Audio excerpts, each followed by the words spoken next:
Good morning.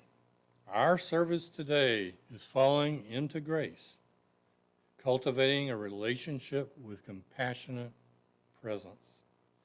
We welcome this new day, and we're going to begin with hymn number 1014, Answering the Call of Love by Jason Shelton. Please make sure that your mic is muted and sing along as loudly and as enthusiastically as you wish.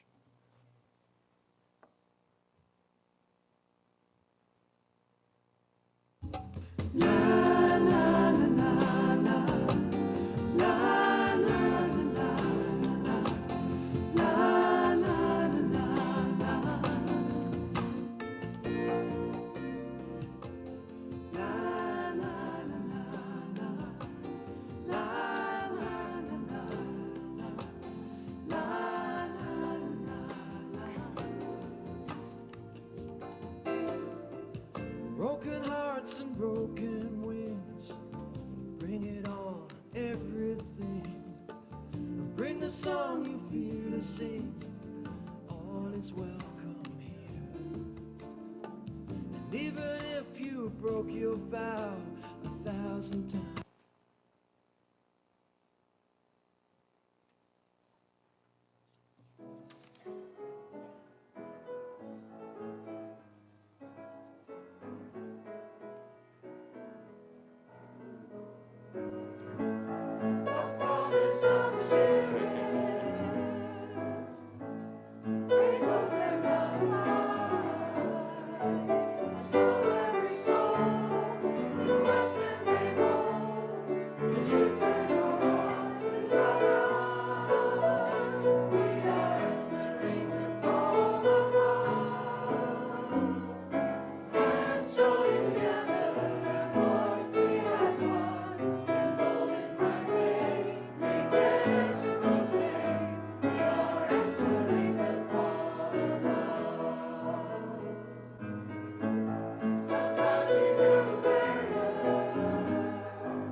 Good morning, and welcome to the Unitarian Universalist Congregation of Gwinnett.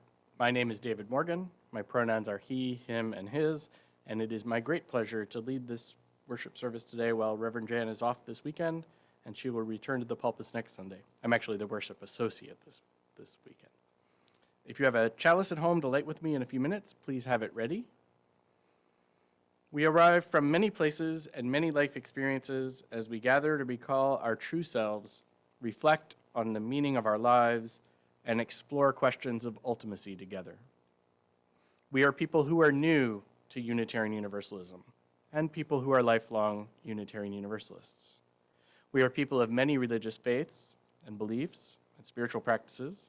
We affirm and promote the responsible search for truth and meaning. We are people of many genders, sexualities, ethnicities, origins, ages, shapes, sizes, and expressions of our true selves. We affirm and promote the inherent dignity and worth of all people. We are people of all ages and family structures, and we each bring gifts talents, and passions that serve to affirm and promote communities with peace, liberty, and justice for all. We are people of covenant who engage with one another in ways that promote and affirm justice, equity, and compassion in human relations. We are people who care deeply for our planet and understand we are inextricably and profoundly connected with the web of all existence. We are people who welcome all who are seeking community, a community of faith that welcomes your whole self, all that you were, all that you are, all that you yearn to be. And you are just where you should be, in a room full of compassionate, thoughtful Unitarian Universalists, ready to meet you where you are. You are welcome here. You are home. If you are a newcomer this morning, we welcome you and hope you will indeed find your spiritual home here with us. We are becoming a radically welcoming sanctuary in a green space. We foster spiritual growth as we joyfully nurture connections and community within our walls and beyond. If this is your first time here, I encourage you to join us several times to experience the full flavor of this congregation and this faith tradition. Come be curious, courageous, and compassionate with us. Now let's take a deep breath together to become more fully present to this precious time we've set aside to be together this week.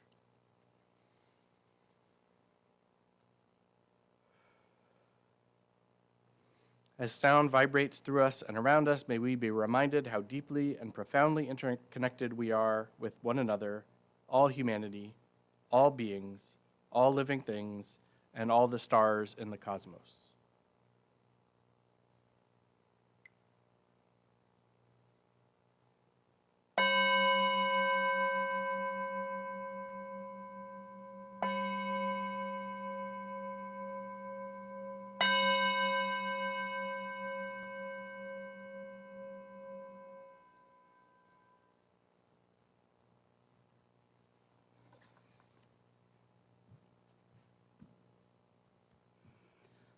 Our opening words today come from the poem The Guest House by Rumi. This being human is a guest house, every morning a new arrival. A joy, a depression, a meanness, some momentary awareness comes as an unexpected visitor.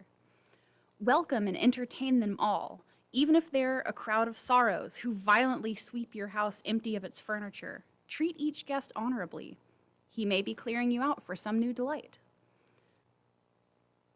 The dark thought, the shame, the malice, meet them at the door laughing and invite them in. Be grateful for whoever comes, because each has been sent as a guide from beyond.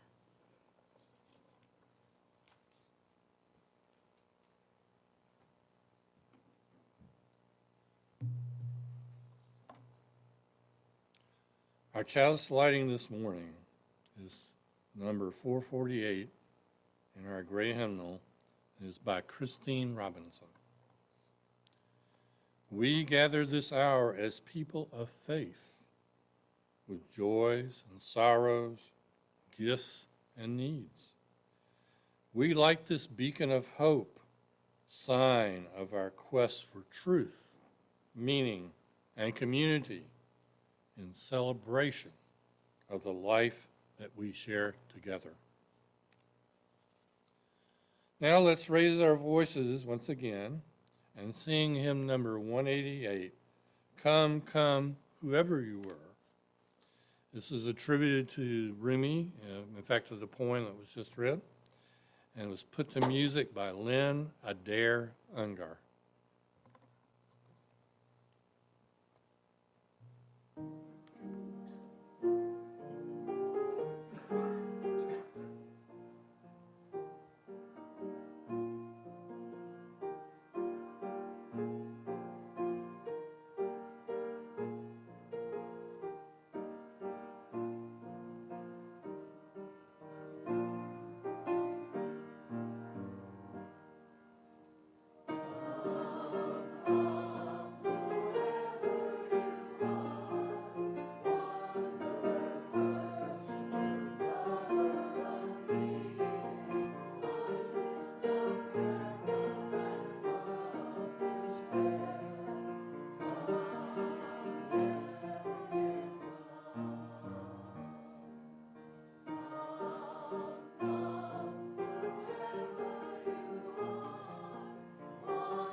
And now it's time for the Wonder Box.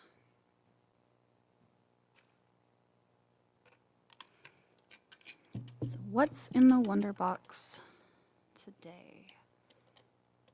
If I can get it open. So what is this?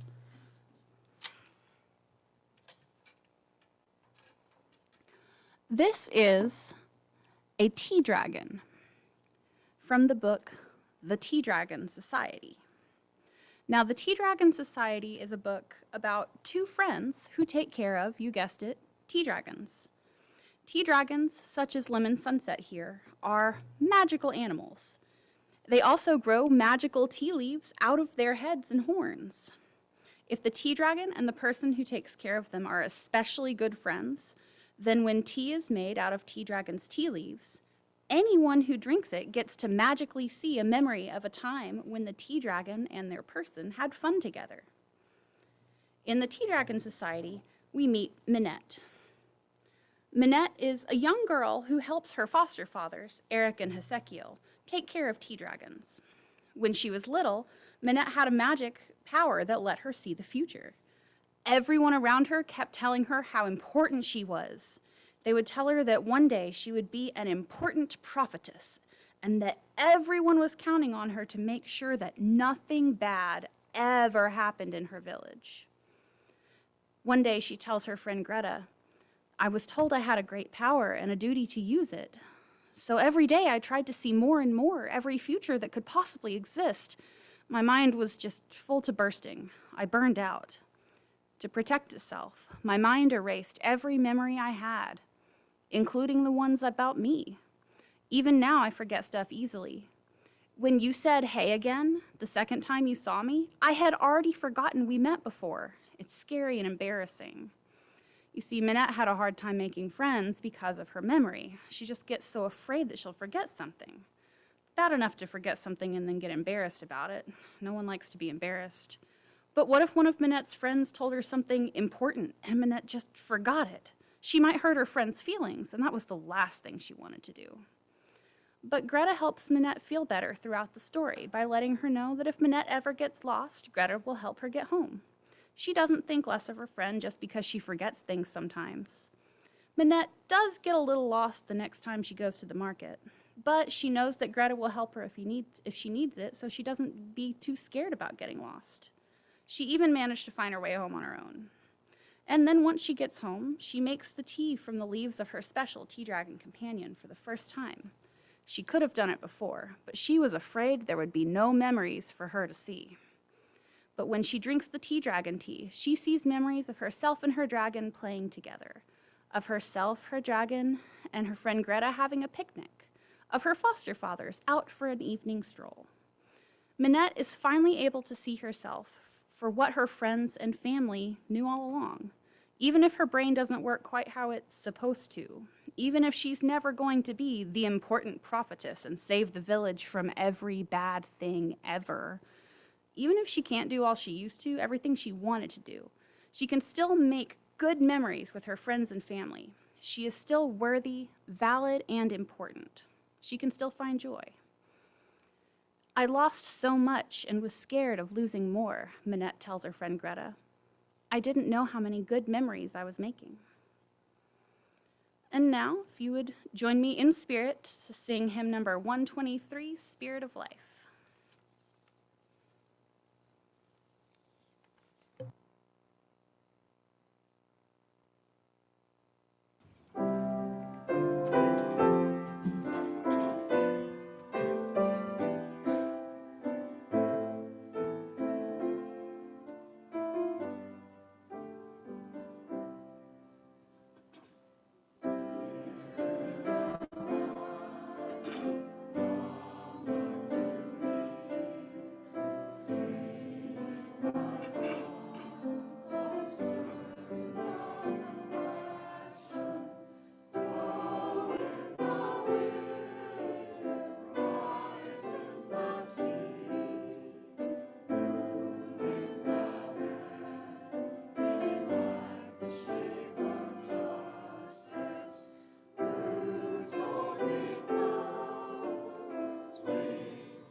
falling into grace.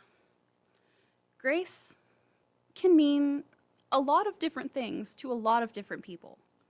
He's so graceful, you might see about a dancer you see on TV. She handled that with so much grace, you might say about someone who was in an awkward social situation and managed to diffuse the awkwardness. But when we talk about falling into grace, we don't mean falling into moving elegantly or falling into diffusing tense moments. Those things aren't something you can really fall into. It takes a lot of work to learn how to move elegantly. I know 6 years of dance lessons certainly didn't teach me. And it's just as much work to learn how to extricate yourself from a conversation that you don't want to have at the moment, like a political conversation at a family reunion, just for example.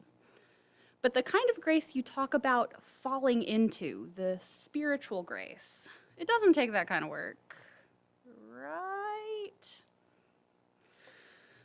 Well, let's look a little further about what we mean by specifically spiritual grace. It's a concept that's present in pretty much every religion out there. The Catechism of the Catholic Church would say that this kind of grace is a blessing that can come only from God, from somewhere outside ourselves. Hindus call divine grace kirpa and say that it is a single event that can be precipitated by yourself or by outside events that catapults a person into a period of intense inner growth and transformations. But as Unitarian Universalists, we don't all have the same beliefs or the same gods. So how do we define grace? Is it something that comes from within or from without? It has been called that influence which operates in humans to regenerate and sanctify, to inspire virtuous impulses, and to impart strength to endure trial. So, somewhere that you use can always look for wisdom are the 7 principles. So with that definition of grace in mind, I started there. The first and 7th principles, the first one and the last one, seemed to me what seemed most connected to this definition of grace. The first principle urges us to respect the inherent worth and dignity of every person, while the second one tells us to have respect for the interdependent web of existence of which we are all a part. Respecting both the individual worth and dignity of every person and the web of existence all around us is no easy task, but it is one well suited to allowing us to fall into grace. It gives us a foundation, maybe rules to follow if you like rules, to make room in us for grace. If we want to have the ability to regenerate our spirits and act virtuously and endure what trials come to face us, the principles give a good foundation to build on. But why the 1st and 7th specifically? Well, I am, you are, we all are, as individuals, a part of that web of existence. Therefore, respecting the inherent worth and dignity of every person must apply to ourselves as well as others. I mean, yeah, that makes sense, right? But that's the hard part. Ourselves. We can respect others' worth and dignity quite easily. It just requires having a little bit of compassion for them. Having compassion for yourself, though, it's much more of a challenge. In the story, Greta found it easy to have compassion for the forgetful Minette. It didn't bother Greta that Minette had forgotten about meeting her because she was able to let compassion for Minette's plight overcome any offense that Greta herself may have taken about being forgotten. Minette, however, had much more trouble finding compassion for herself than Greta did in finding it for her. You know, Minette used to be able to do something special and different that other people praised her for, predicting the future. But when she was no longer a prophetess, could no longer prevent every bad thing ever from happening, she felt like she had no worth. And her memory problems made it hard for her to find dignity within herself. A lot of us are in similar situations to Minette, and there are a lot of reasons that might be. Some of us are convinced that even though we are pretty good at doing something, others are great. So why should we even try? We struggle to have compassion for ourselves. Maybe we just feel generally oppressed by this life, so worn down by all the turmoil in this world that we struggle to see the worth and dignity, the meaning of anything, much less what we do as individuals. Maybe we typically punish ourselves more harshly than we would ever consider punishing others for For example, if I bump into a friend and they trip themselves, I feel like I'm the worst person in the world. But if a friend accidentally trips me, I don't think it's that big a deal. Some of us are well aware of our own worth and dignity, but in a more abstract way.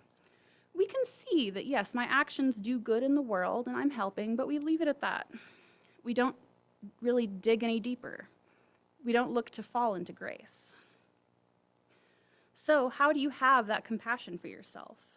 It means having a relationship with yourself. It means forgiving yourself not only for things beyond your control, but even forgiving yourself for things that were totally within your control and you did them anyway.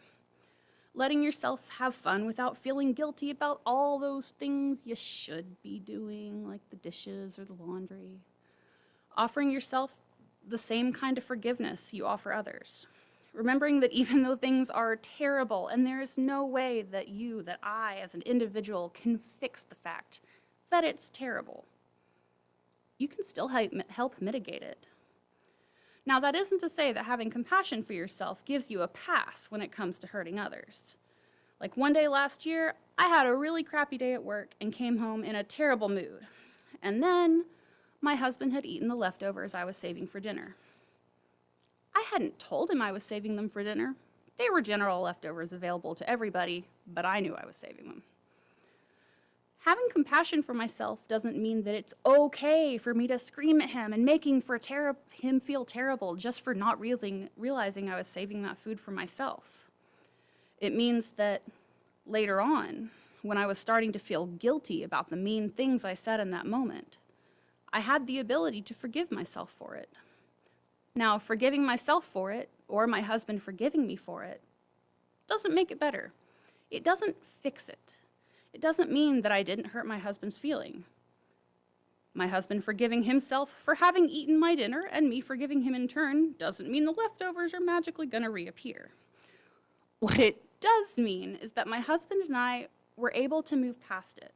We were able to talk about why I got so very mad. It had more to do with work than him. We made plans for him to check with me before eating leftovers if I was at work, and for me to check with him about if leftovers were still there. That way I could get some fast food if they weren't.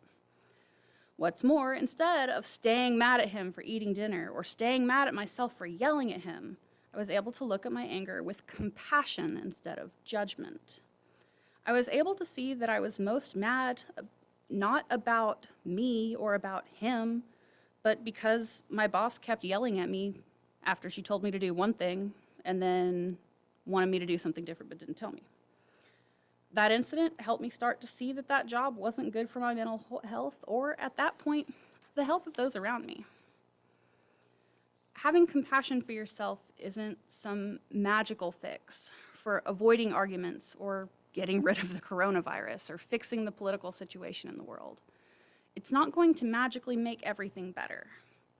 But when you can take the compassion that I know most UUs try so ardently to have for others, and you can have that compassion for yourself as well, you can take all that extra space in your soul, a soul being a metaphysical concept that doesn't really take up space, but you all know what I mean. You can take that self-doubt, the judgment, the negativity, and maybe with a little bit of space deep down inside, you'll have room to fall into grace.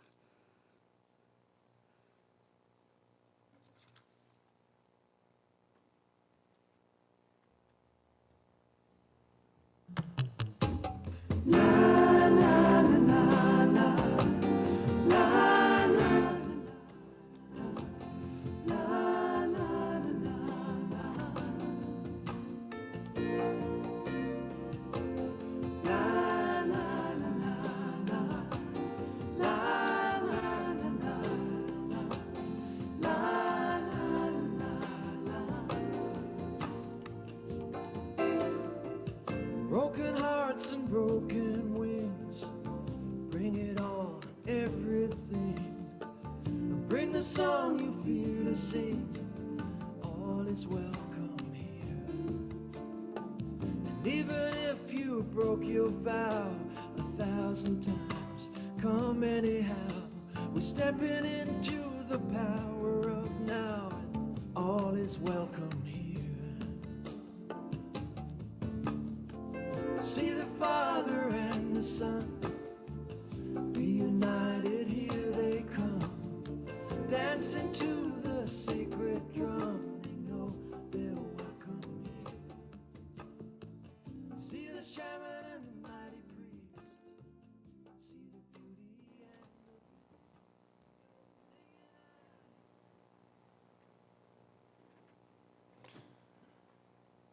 I want to encourage us now, as a beloved community, to continue creating a container of compassionate presence, of unconditional love to honor that which we carry in our hearts, whether that's grief, worries, concerns, anxieties, fears, shames, guilts, or pleasures, or joys, or celebrations.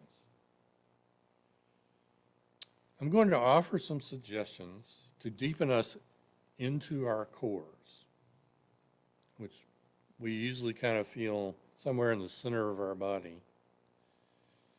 I'm going to, each of us, as I offer these suggestions, will have our own experiences. So we can let go of any notion there's one right way to do it or to feel it. We're going to have to follow our heart's lead. Now, sometimes, if you want to consider this a meditation, it's frequently recommended you have a straight back and either sitting or lying flat. But I would say any position that's comfortable and really kind of opens up the front of our body is fine. Now, we might feel our hearts beating directly or indirectly through a pulse in our wrist or neck, or even in some other part of the body. Sometimes I can even feel them in my fingers. Or we might feel a warmth in the center, or we might just focus on this area.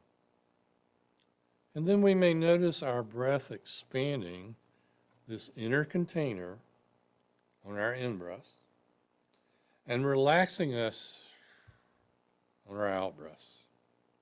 So let's just take a few moments to experience this.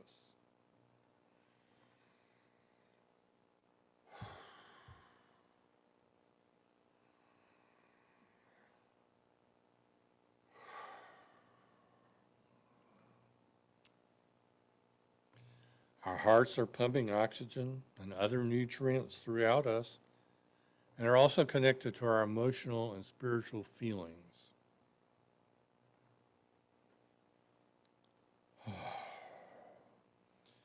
So now let's think about what compassion and kindness feel like.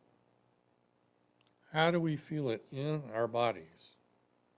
Perhaps as we recall experiences where we felt that before, or maybe even imagined how it would feel, or we felt it towards a friend, an intimate lover, a pet, or in a poem or song, or maybe even a movie or reading a book.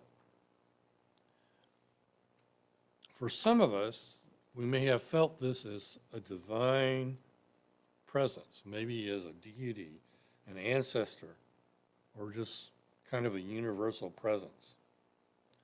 But however we feel or think about it, we can still notice the sensations and where we feel them in our body.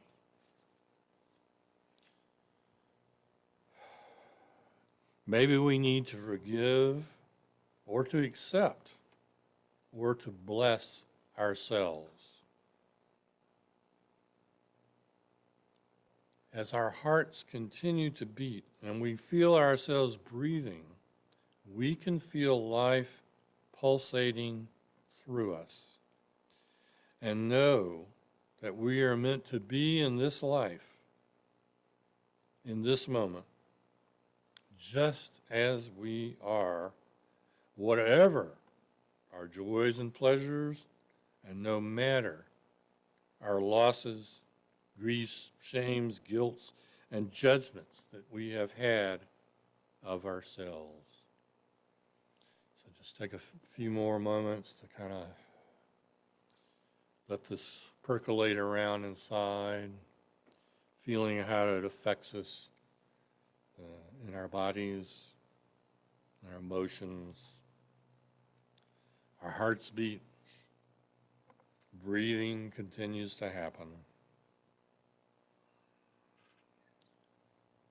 So we are just going to let ourselves feel this whatever it feels like to us, whatever we feel is right for us at this time and in this moment, wherever we are,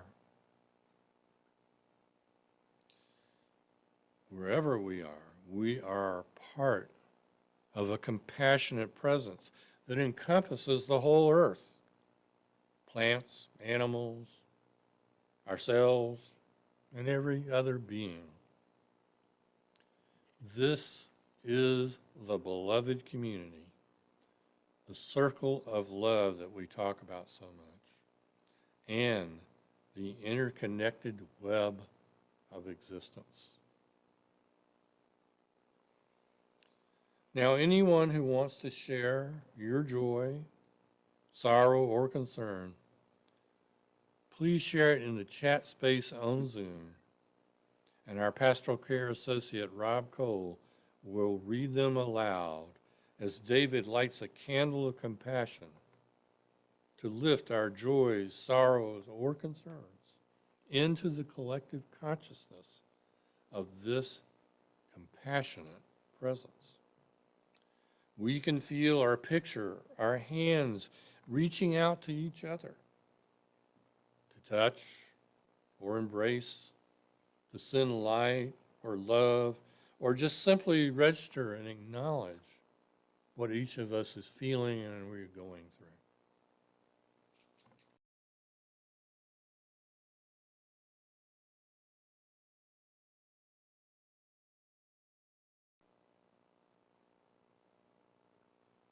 These are all the joys and sorrows that have been shared this morning. Thank everyone who wanted to share, and I hope we felt each other's presence. And we light one more candle for those joys, sorrows, concerns that remain held in the sanctuary of our heart. May we continue to hold one another with compassion and loving kindness. Amen. Amen. Blessed be. Namaste.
Our congregation is committed to creating a more compassionate world.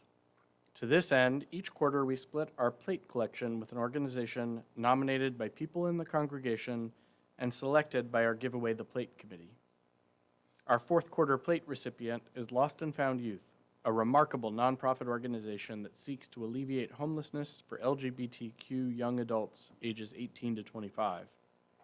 They provide temporary housing, food, clothing, case management, counseling, life skills training, job readiness training, linkages to physical and mental health care, and recreational opportunities.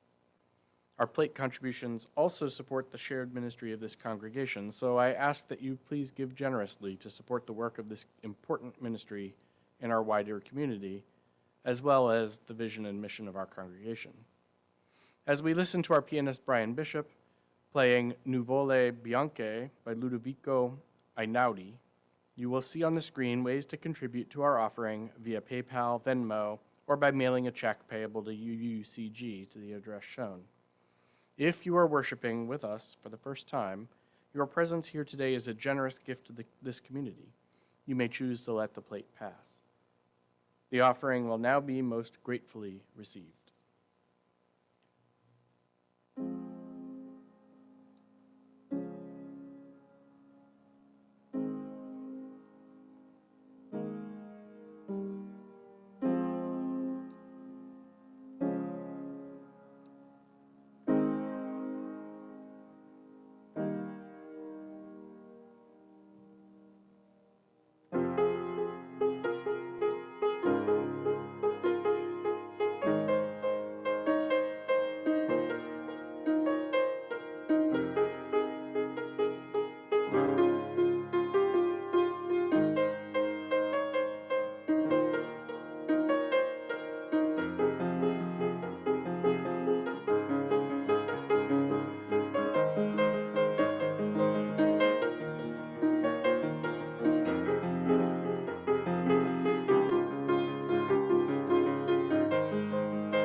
Thank you. That was lovely. May the generous gifts received this week move us towards realizing our vision of a more connected and compassionate world. I'm grateful to Daniel Bailey and Elna Brinnestad for leading our services today and for the loan of the lovely Tea Dragon Compassion.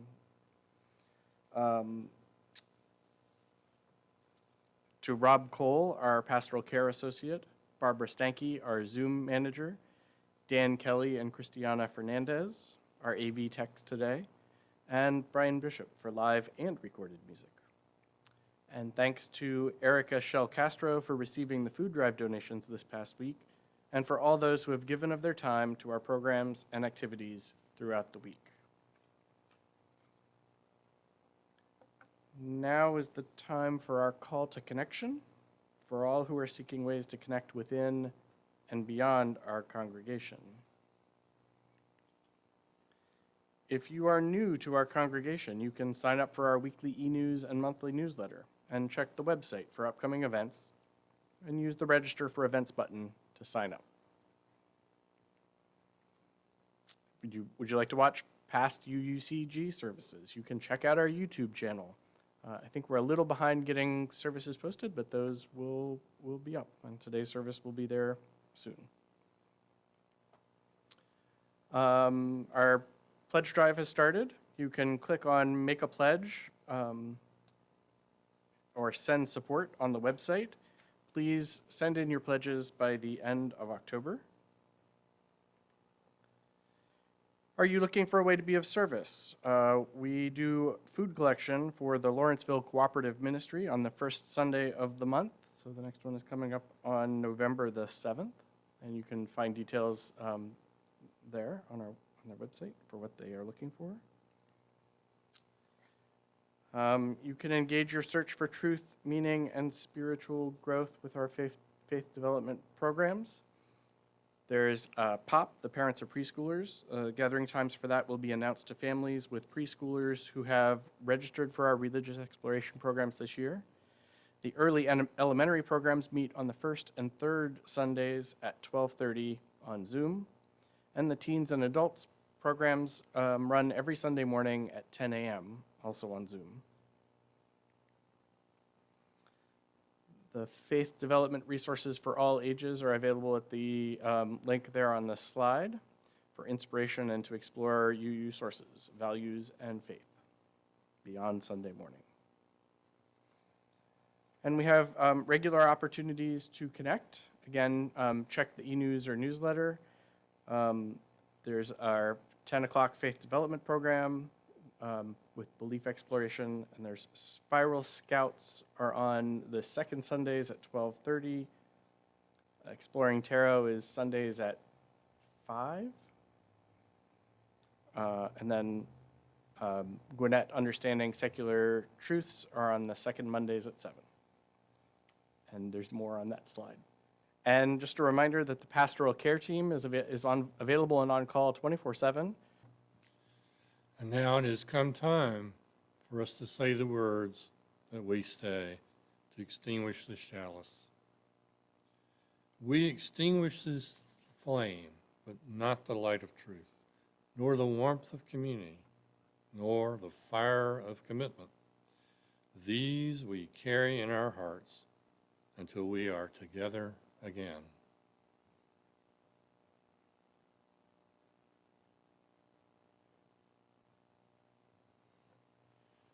Now let's raise our voices in our closing hymn, number 1051, We Are, by Isaiah Barnwell, followed by our closing words.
For our closing words, I will read the poem Love May Permeate by Becca Reynolds. May love permeate your every heartbeat. May faith guide your every step. May truth and compassion be your eternal traveling companions. And may a deep, abiding spirit rest joyously in your every waking wish and your every resting dream. Our service has ended, and now our service to one another and the wider community begins. Be well, beloveds. Keep wearing your masks, get vaccinated if you haven't already, and reach out to connect with others. Reverend Jan, will be back next week.